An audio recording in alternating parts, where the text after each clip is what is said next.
So I'm hoping that these glasses kind of distract from the big old crater on my face. I don't know if it's working. Just pretend she's not there. Thanks.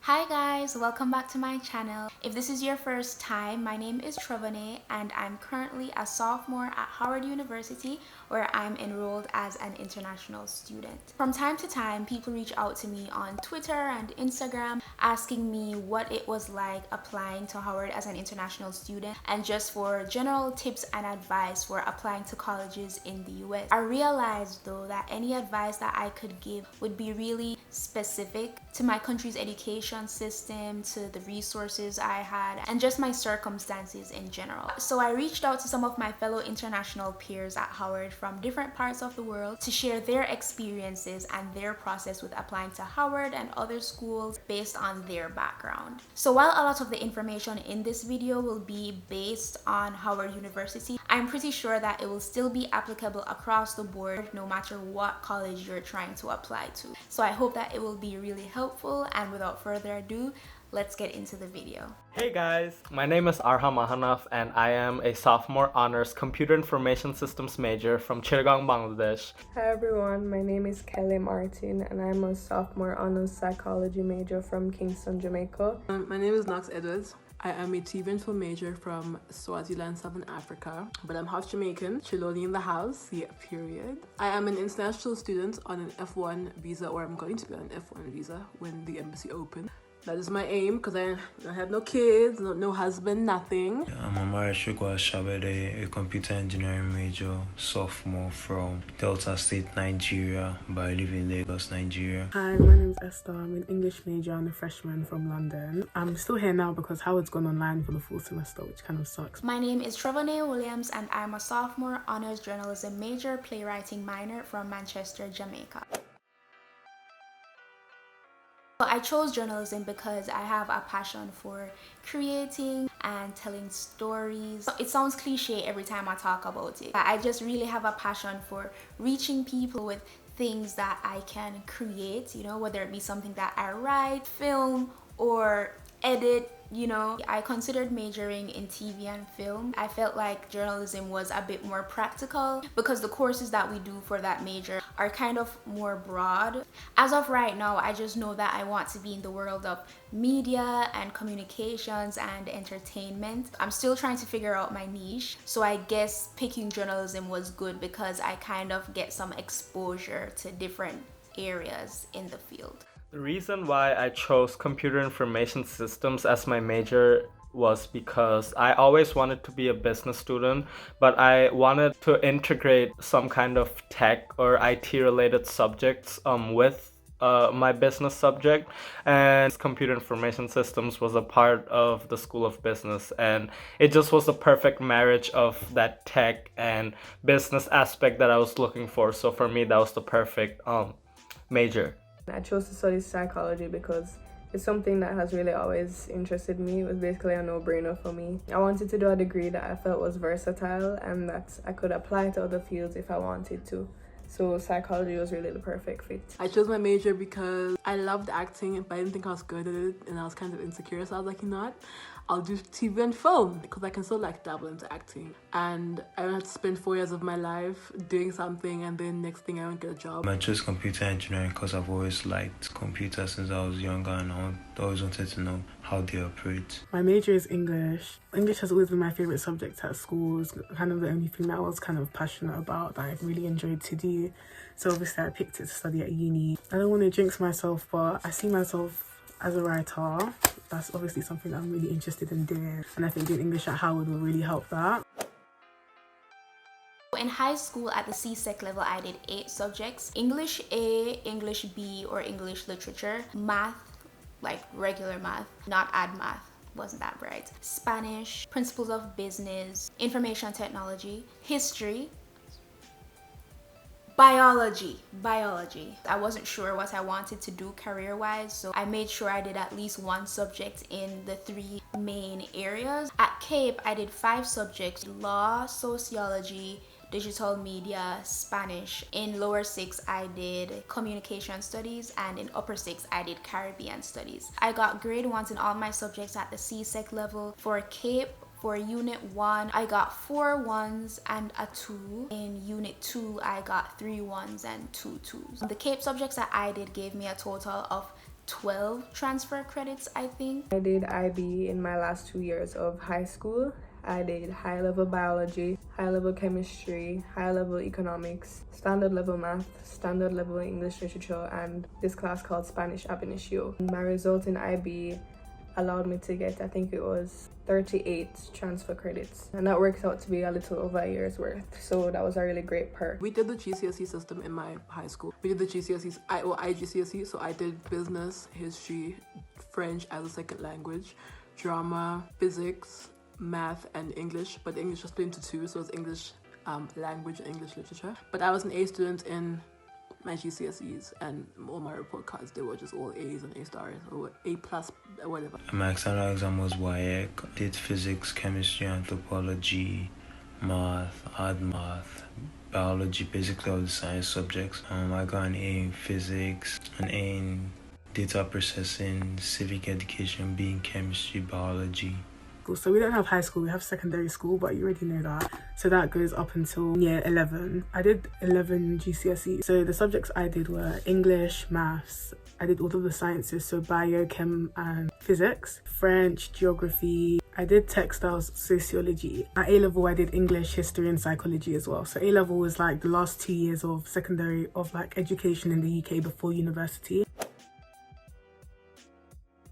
And I did the SAT 3 times. First time I did it, I got an 1150. The second time I did it, I got a 1290. The third time I did it, I got a 1300. But I submitted the 1290 to most schools. I didn't do any formal SAT classes. I mostly prepared for the exam on my own using things like Khan Academy and other online resources that I could find. And I used a textbook. I got help from a teacher at my school who tutored me in math because I was weak at math. As it pertains to college counseling, I got a lot of help from the guidance counselor at my school. He helped me with a lot of the administrative things, and he gave me lots of advice about schools that I could apply to based on information he had about people from my school being accepted to them in the past, scholarship opportunities, and things like that. I actually took the SATs only once. I earned a score of 1360 out of 1600, which was a good enough score for me to not retake the SATs again. I did take a few SAT classes, but to be honest, from personal experience, they did not help me that much.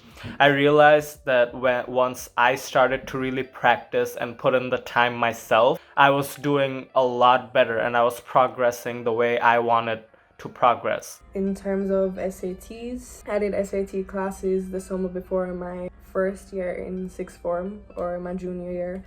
And I also did mandatory college counseling classes. That's like something that comes with my school. So my highest SAT score ended up being a 1400. I did my SAT once, and as an international student, I don't recommend you do SAT only once because we don't learn the American system unless you go to an American school in a different country. So do your SAT more than once, and don't do it after your finals. Like, do it like during the year or something. I got 1150. People will say it's high, but I don't think it's high. Did the SATs twice, got a 1320, took some SAT classes also. I didn't do the SAT or any SAT subject test. I just did my ACT and just kind of hoped that was enough. I guess it was.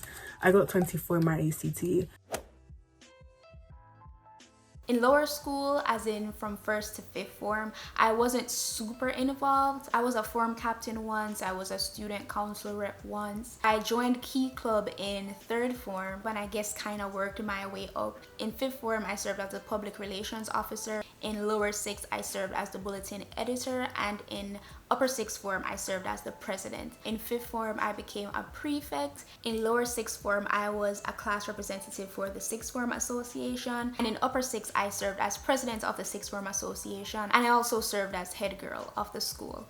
In high school, I was a part of the student council in my class, and I served all 4 years of high school as the vice president and secretary. I was also an exchange student during high school. I spent 10th grade studying in American high school in Minnesota. I was also a part of the soccer team. I served as the vice captain of my high school, and I was also a part of theater all 4 years of high school. In terms of extracurricular activities, I definitely got more involved in my last 2 years of high school for obvious reasons. I was secretary of my high school student government. I co-founded and co-presidented a photography club with one of my friends. I was vice president of this club called HEAL, which was an environmental protection club. And I volunteered with this group called Mary's Child Home. And aside from those, I definitely tried to be as involved around the school as much as I could. So I gave a few school tours, I spoke at a few college workshops, I conducted a dance workshop with one of my friends, and I helped out with a few parent events as well. So I was kind of like captain of my netball team, even though I wasn't official captain. We didn't have an official captain. My school was a school, no one's above another person, oh, whatever. But I was the captain, basically. I play football. I think you people call it soccer. I also did athletics, long distance races, 3,000 meters. I also used to go on school debates. I was a sports head at my school, but from grade 8, I was a class council member till grade 11. So in secondary school, I was part of the rugby team, the football team, and student council. So for the last 2 years, I was the deputy head girl of my house, because in the UK we have schools with houses. And then in sixth form, I was lead prefect of my house. And in sixth form, I did the podcast club, creative writing club, debate club. We also did community projects, which is kind of just like helping out at a local area in your community. We didn't have sports teams at my school, but we did loads of like sports clubs and stuff like that. I just thought the culture of the school was so cool. A lot of the successful alumni in the industries that I'm interested in, they credit a lot of their success to the training that they got at Howard University, and so that was really encouraging to me. Another factor was that it's an HBCU. I felt that it would be easier to transition to being a student in the US in a place where I wouldn't feel discriminated against based on my race or my background. I felt like with the diversity on campus based on national background and cultural background, I would still get a lot of the cultural exchange experience that I felt that I would be missing out on if I didn't go to UE. Senior year of high school, I ended up applying to 4 different colleges across America. What really differentiated Howard, they gave me a very good scholarship package, which really helped me out a lot. But other than that, just the fact that Howard is an HBCU while the others were a PWI. So I knew as a minority in America, just off the mark, I would receive a lot more opportunities to prosper. So for me, that was a very big factor. The main and most important reason for me was its international student population, specifically Caribbean students. I knew that Howard had a lot of Jamaican and Caribbean students. I knew that it would make me feel comfortable going into Howard because I knew that I'd have a crowd that I could stick to and go to if I needed anything. I chose to go to Howard because it's Howard University. I mean, why wouldn't I? Firstly, I'm in love with Taraji P. Henson. Like, I think she's the most amazing woman. Beyonce's Coachella just even further reinforced the idea that I'm going to Howard. I mean.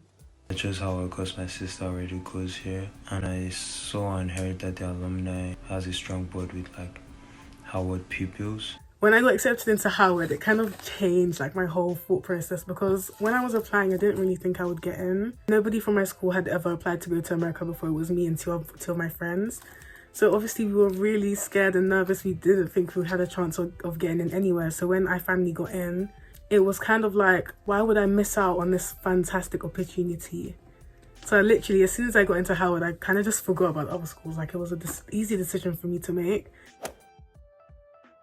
Thankfully, I have not experienced any kind of racism during my time in America. As an international student, there's just so many different challenges you have. Biggest challenges that I faced freshman year was definitely, moving away from my family and friends. My first month of college was very lonely. I did not have a stable group of friends. I just did not really know who to reach out to. And also, just adjusting to the new lifestyle and food. I'm telling you, food is a very important thing. Once you move to America, you realize how much you miss the food back home. So far, my experience as a foreign student at Howard hasn't been anything crazy. Howard students really embrace Caribbean culture, and that's something that I appreciate, and it makes me feel really accepted. In terms of their culture, on the other hand, hasn't been really anything shocking for me. Basically, what I expected was what I got. So I haven't really experienced much culture shock. The hardest part, I'd say, has been being away from home. For me, I love home a lot. I love Jamaica. I think it's the best place. So there have been hard days, but I definitely got over it relatively easy, and it gets easier along the way. The way they address their elders in Nigeria, you have to say "Salam, mom," and you have to keep your elder stuff with your right hand. Also, is like a sign of disrespect. You can't be looking at your elders directly in their eyes when you're talking to them, but here, if you don't look them in the eye, it's like you're not into the conversation. I haven't really experienced racism firsthand, maybe subtle ways, but not when I'm on Howard's campus. There are some stereotypes against Nigerians. I know some people are just trying to be friendly and make conversations, but it doesn't help sometimes because they already judge you before you have a chance to express yourself and who you are. So I just don't appreciate when some people assume that they know how I would act and who I am and how I am. People do ask about the accent, that is the main thing, but I was kind of expecting that because I'm going to need the exact same. The time difference is hard, but I think that's just because I'm still in London. But online, it's quite hard to stay awake because I have a lot of lessons at night, like it's night time right now and I've got a lesson in about 20 minutes, so it's kind of crazy. Wish that I had started the process earlier. Studying in the United States takes a lot of strategic and intentional preparation in lots of different areas. So I wish that I had started way earlier so that I could maybe be more strategic about picking subjects, so that I could have started preparing for the SATs earlier, so that I could have gotten a better score and maybe gotten a better scholarship. Kind of wish I familiarized myself more with like the American education system because it's quite hard to get used to, especially with like the weighted grades, the way they kind of mark things and the kind of tests that they do. It's all quite different from the UK, so it's kind of been hard for me to adjust, but I'm learning as I go along. One thing that I wish I knew going into Howard was that the administration is the way that it is, to say the least. I had a few troubles, a few issues when I first got to Howard. They got resolved. Maybe not quickly, but they definitely got resolved. College is just so different from high school, you know. Not only are you moving away from your family, but off the bat, like, you're supposed to uphold a certain standard. Keep up to date with your work. Don't fall behind. Prioritize. Organize your life. Get good mentors. A good mentor can really push you and teach you a lot of things that you as an international student might not even know. Take advantage of different mentorship programs in your college. Just the beauty of college is that it's all an learning experience, right? Each month that goes by during college, you just learn so much. Only advice would be, be open-minded. It's gonna be hard, but definitely just push yourself, And the other would definitely be, reach out to people. If you need help, if you need to talk to someone, reach out to people, especially older international students. Like, they know what you're going through. Just be open-minded and try to have the best experience you can. I hope that this information was super helpful to you guys. If you have any questions based on the things we spoke about in this video, you can leave a comment below, or you can reach out to any of us on social media. They'll all be linked in the description below. Thank you guys so much for watching, and I'll see you in the next video.